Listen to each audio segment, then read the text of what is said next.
بسم اللہ الرحمن الرحیم۔ السلام علیکم ورحمۃ اللہ وبرکاتہ۔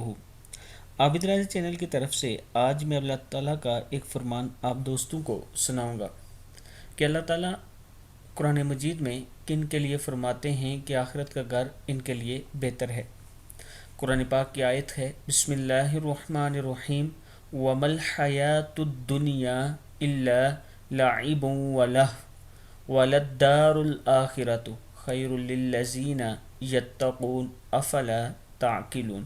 اور دنیا کی زندگی کھیل اور تماشے کے سوا کچھ نہیں، اور آخرت کا گھر یقیناً بہتر ہے ان لوگوں کے لیے جو تقوی اختیار کرتے ہیں۔ کیا پھر تم عقل سے کام نہیں لیتے؟ پھر سن لیں، اور دنیا کی زندگی کھیل اور تماشے کے سوا کچھ نہیں، اور آخرت کا گھر یقیناً بہتر ہے ان لوگوں کے لیے جو تقوی اختیار کرتے ہیں۔ کیا پھر تم عقل سے کام نہیں لیتے؟ سورہ انعام کی آیت ہے۔ اللہ تعالیٰ ہم سب کو رسول اللہ صلی اللہ علیہ وآلہ وسلم کے فرمان کے مطابق زندگی گزارنے کی توفیق دے۔